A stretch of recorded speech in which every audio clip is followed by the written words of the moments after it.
Across the United States today, there's a subtle but persistent sense that something isn't quite right. You don't need to study economic charts or watch expert panels to feel it. The evidence shows up in ordinary places: the total at the bottom of your supermarket receipt, the spike in your latest power bill, or the growing balance on your credit card after making only the minimum payment. For countless families, daily life no longer carries the feeling of steadiness it once did. Instead, it feels like a constant financial puzzle where the numbers almost work, but never fully align. We keep hearing that inflation has slowed. News outlets highlight smaller percentages and suggest that conditions are stabilizing. But daily reality doesn't operate on economic headlines. It runs on rent deadlines, grocery runs, gas tank refills, childcare payments, and insurance premiums that must be covered again and again. And for many Americans, those expenses never returned to where they once were. This disconnect reveals a deeper divide: the difference between statistical inflation and lived experience. On reports and spreadsheets, the economy may appear calmer in households across the country. However, the overall price level remains elevated, and the strain has not faded. Food costs still sit well above their old norms.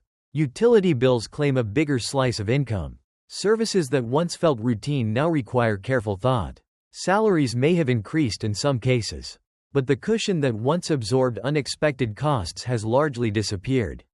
What makes this period especially challenging isn't a single dramatic crisis. It's the convergence of multiple financial pressures unfolding at the same time. Essential expenses have climbed, credit usage has expanded, savings accounts have thinned, housing costs remain stubbornly high. These forces are no longer isolated problems, they interact and reinforce each other, creating a tighter financial environment with every passing month. This isn't about forecasting economic collapse or tallying catastrophic events. It's about observing how ordinary routines are quietly transforming. It's about the late-night budget adjustments, the postponed purchases, the second thoughts before scheduling appointments, and the calculations families make before swiping a card. When these pressures are viewed together, it becomes clearer why so many people feel as though they are slipping backward, even as official narratives describe resilience and stability. A major source of confusion in today's economic discussion is the assumption that lower inflation automatically means falling prices. While the phrases sound similar, they describe very different realities. Inflation tracks the speed at which prices increase. It does not measure whether prices revert to earlier levels. When inflation declines, it simply means costs are climbing at a slower pace, not that they are dropping. The elevated price base remains in place. That difference is critical because families don't budget based on percentages, they budget based on actual dollar amounts. The higher prices introduced over the past several years have become the new starting line. Groceries that surged did not retreat to previous levels. Energy bills didn't reset to old averages. Service fees didn't shrink, they merely stopped accelerating as quickly. Meanwhile, households were forced to adapt to a financial baseline they never anticipated. This is why economic reports and personal experience often seem disconnected. A headline might celebrate easing inflation, yet that provides little comfort when the weekly grocery trip still costs significantly more than it did not long ago. Dining out may have shifted from convenience to occasional indulgence. Routine services now require budgeting rather than assumption. The broader data may suggest moderation, but family finances have not felt that same relief. The strain builds gradually because it compounds. A few extra dollars here, a slightly higher bill there, another subtle increase the following month. Over time, these incremental changes accumulate, reshaping spending habits and reducing flexibility. What looks manageable in isolation becomes heavy when repeated consistently. And that steady accumulation, more than any single shock, is what has quietly redefined everyday life for millions of Americans. Taken separately, each increase might look tolerable. A slightly higher bill here, a modest fee there, nothing dramatic in isolation. But when those increases pile on top of one another, they quietly compress a paycheck until there is no breathing room left. That is the moment priorities shift. People stop talking about building savings, investing, or upgrading their lifestyle. The focus narrows to one objective: making it to the end of the month without slipping into the red. This is what can be described as a high-cost lock-in effect. Once prices climb and refuse to retreat, households don't simply adjust and move on. They are required to permanently reorganize their financial lives around a more expensive baseline. There is no temporary phase that passes. There is no return to the old normal. Daily life becomes a balancing act performed on a thinner wire. And when that wire leaves no margin for error, even a reliable paycheck can begin to feel fragile. That dynamic shapes everything that follows. When expenses outpace wage growth, families are left with limited choices. They can scale back spending, postpone certain obligations, or rely on borrowed money to close the gap. None of these options solve the underlying imbalance. They merely shift the strain to another corner of the household budget, and that's where deeper cracks begin to form. When the cost of living accelerates beyond income, the earliest pressure points are rarely luxury items. The first real stress shows up in non-negotiable expenses, the bills that arrive no matter what.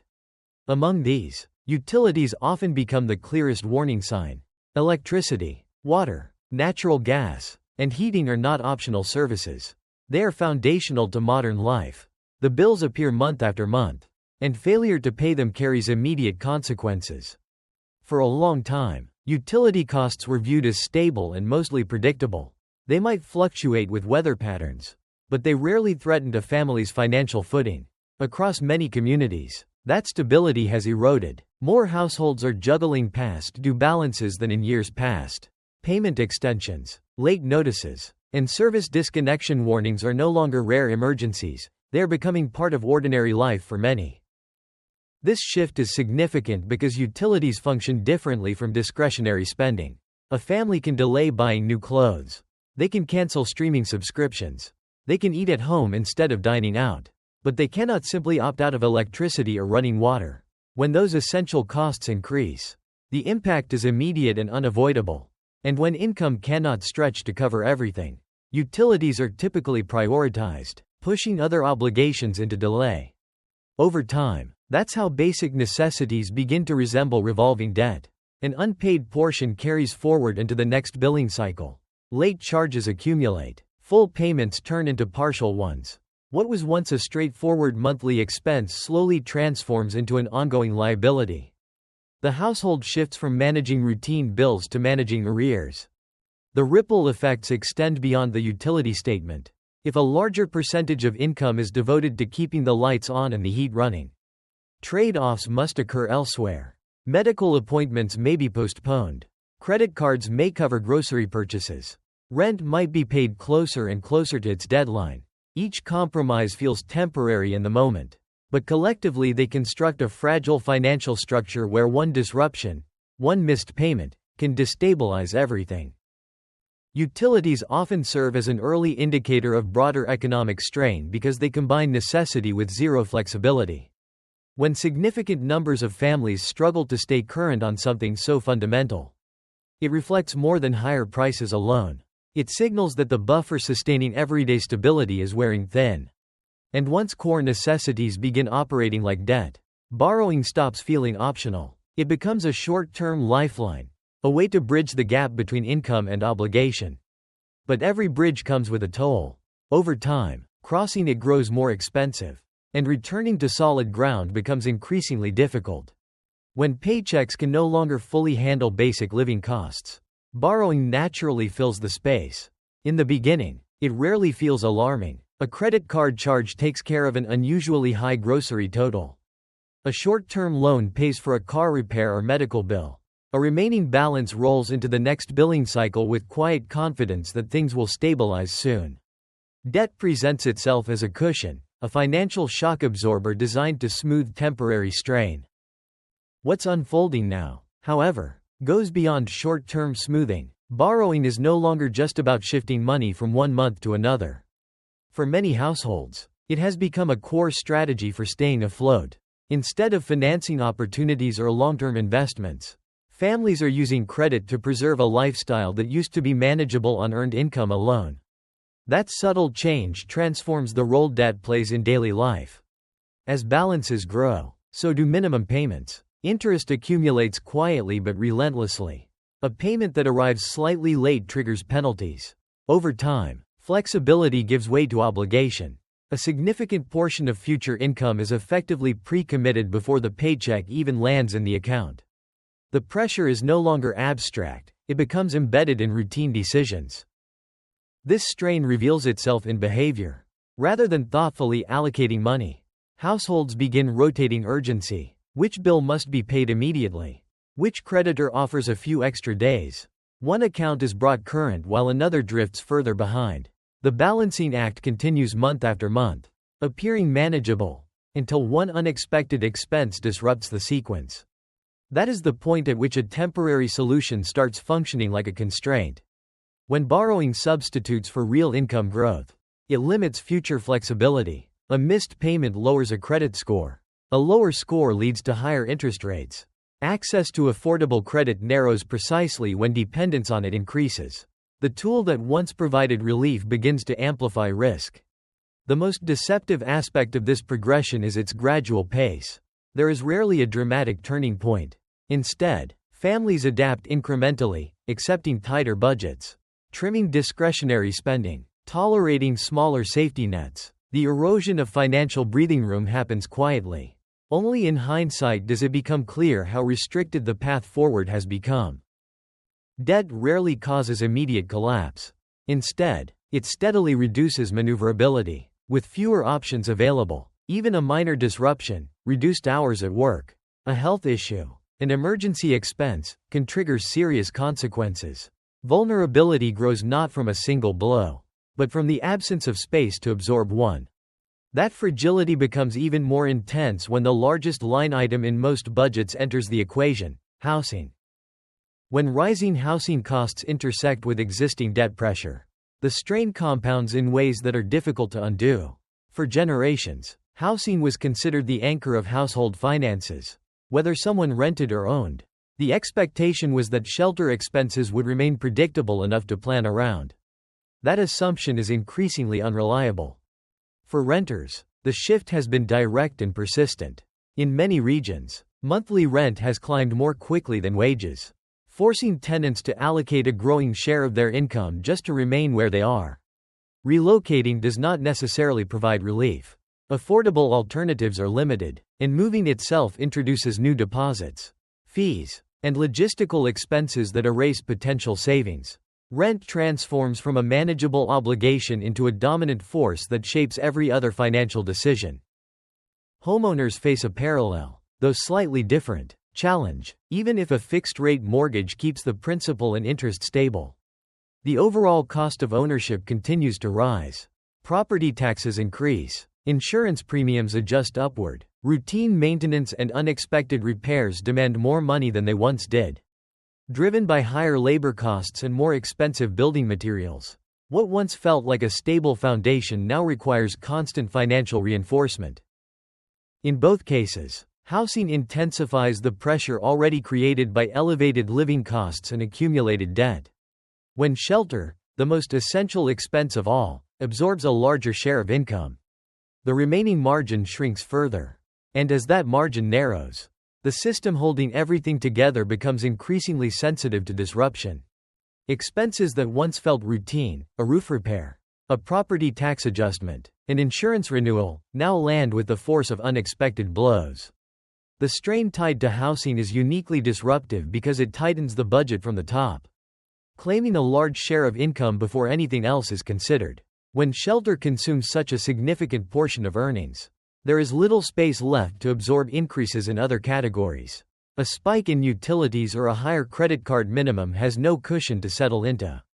Savings erode, choices narrow, what once felt steady begins to feel delicate. At that point, housing shifts roles. Instead of acting as the stable base of a financial plan, it becomes the limiting factor that shapes every other decision. Families may still have a place to live, but maintaining it requires ongoing financial strain. Spending decisions become cautious and reactive. Future-oriented plans are delayed. Aspirations give way to immediate problem-solving. The focus turns from building toward protecting what remains. The consequences extend beyond individual households. When people are heavily tied to high housing costs, mobility suffers. Switching jobs becomes riskier if relocation is expensive or impossible. Promising opportunities may be declined simply because moving would disrupt an already fragile budget. Over time, this reduces flexibility not just for families but for the broader economy, which depends on movement, adaptation, and risk-taking. Housing does not need to crash to create instability. It only needs to claim enough income that everything else feels harder to manage. Once shelter, debt obligations, and utilities consume most of a paycheck, the next casualty is almost always savings. Emergency funds do not disappear because people lose interest in preparing for the future. They disappear because there is no surplus left to store away. The cushion that once softened financial shocks gets gradually depleted by routine expenses. For many, saving has shifted from a consistent practice to an occasional attempt. Money might be set aside during a relatively calm month, only to be withdrawn quickly when an unavoidable cost arises. A vehicle needs repairs. A medical invoice arrives unexpectedly. School-related expenses surface. Each individual event seems manageable in isolation, yet together they steadily undo any progress that was made. Living without reserves changes more than numbers on a bank statement. It changes perception. There is a constant awareness that a minor disruption could escalate into something serious. Missing a shift at work, receiving a paycheck later than expected, or facing a repair that cannot wait suddenly carries outsized consequences. Without savings to draw from, these moments often lead to borrowing or postponing other bills, restarting the cycle of pressure. This explains why many people report feeling trapped even when they are technically up to date on their payments. Stability is no longer measured by whether bills are paid on time. It is measured by how close one stands to falling behind. When no financial buffer exists, each month becomes less about advancement and more about endurance. The psychological burden of this reality is substantial. Thinking long-term feels impractical when short-term demands consume attention.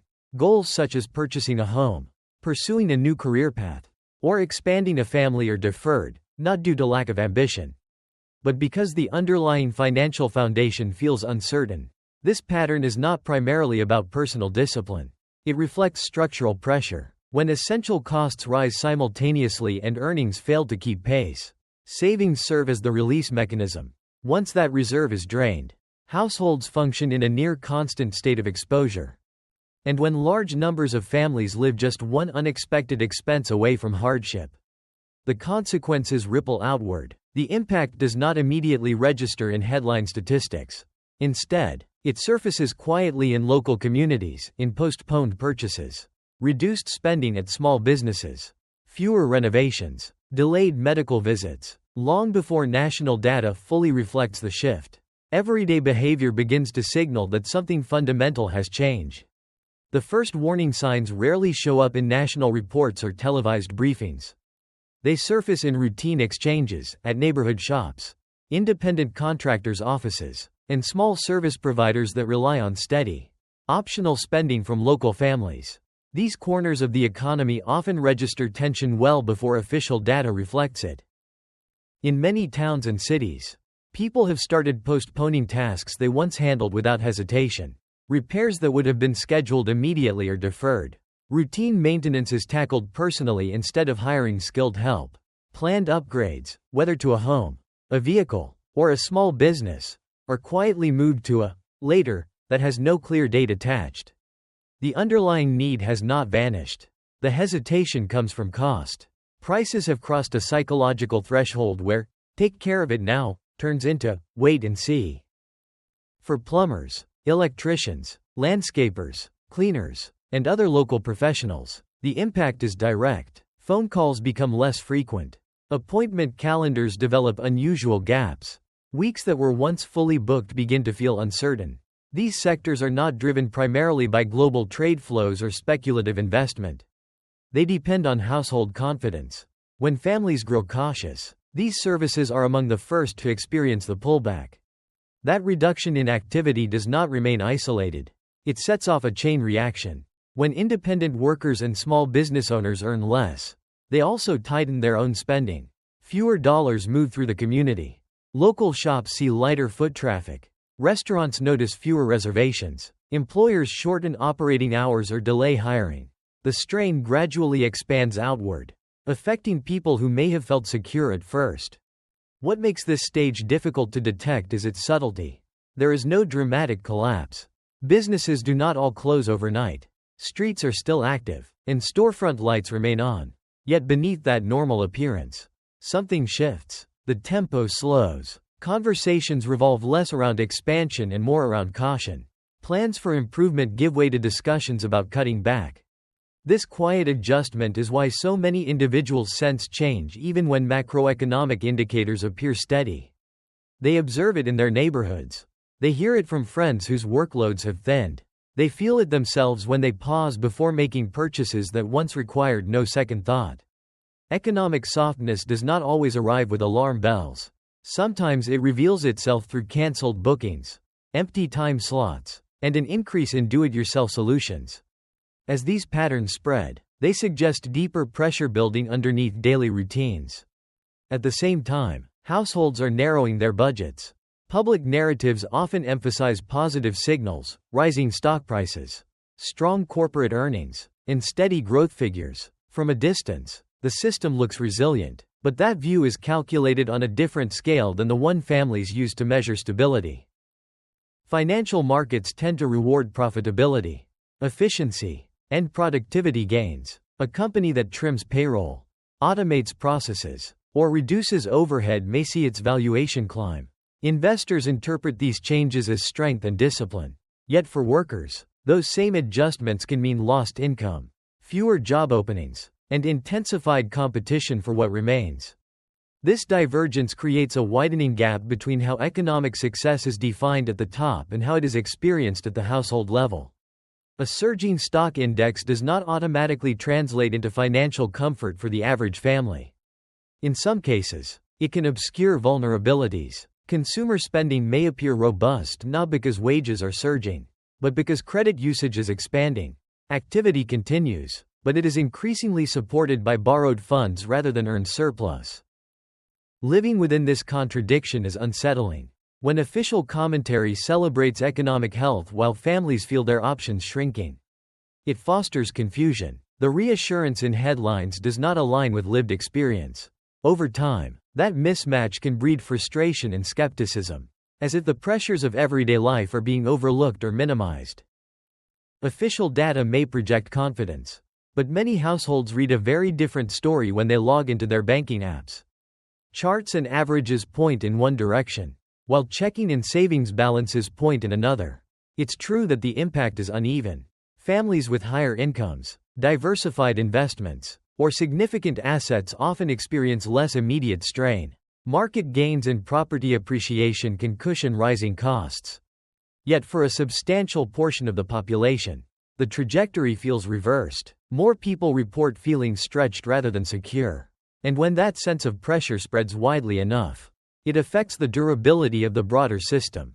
It is entirely possible for two realities to exist simultaneously. One economy that appears solid from boardrooms and trading floors, and another that feels increasingly unstable at the kitchen table. The risk grows when the distance between those two perspectives expands too far. What looks sustainable in national totals can prove brittle at the household level. The fragility becomes clearest when multiple stressors converge. Any one of today's challenges might be manageable in isolation. A jump in utility costs could be absorbed with some adjustments. An increase in rent might require reshuffling priorities. Carrying moderate debt could feel temporary. Even limited savings might be tolerable for a period of time. The real difficulty arises because these pressures are no longer arriving one at a time. They are stacking on top of each other. When electricity and water bills claim more income, less remains available for housing. When rent or mortgage costs expand, credit cards or loans are used to close the gap. As balances increase, minimum payments climb. As those required payments grow, the ability to save evaporates. And once savings are depleted, even a modest unexpected expense, a medical copay, a car repair, a school fee, can trigger immediate financial distress. What initially appeared to be separate problems reveal themselves as interconnected links in a chain.